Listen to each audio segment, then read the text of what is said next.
पार्थ पवार जमीन प्रकरण आणि जैन बोर्डिंग प्रकरणामध्ये ईडी चौकशी हवी असं धंगेकर म्हणत आहे। शिवसेनेचे नेते रवींद्र धंगेकर यांनीच ही मागणी केली। पार्थ पवार चुकले, कारवाई व्हायला हवी असं रवींद्र धंगेकर म्हणाले।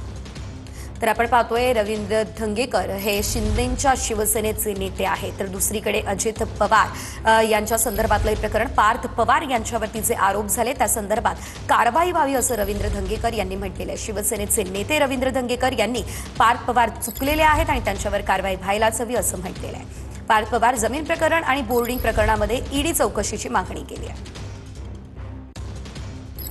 ह्याच्यामध्ये लपवाछपवी नाही झाली पाहिजे। पार्थ पवार काय चुकला तर त्याला चुकीला व्यवहार काल दादा म्हणजे रद्द करतो।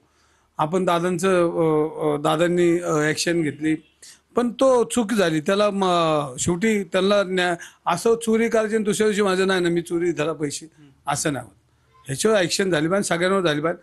त्याचप्रमाणे जैन बोर्डिंगमध्ये 250 कोटी 300 कोटी 500 कोटी 1000 कोटी शिवाय आता नावच निघत नाही।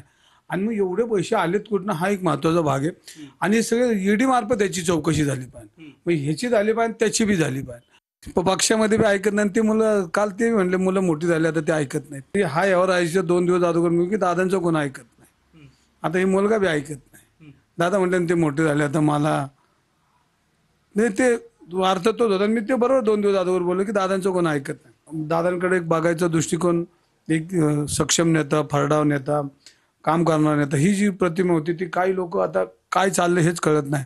या महाराष्ट्रात चाललंच काय ते कळत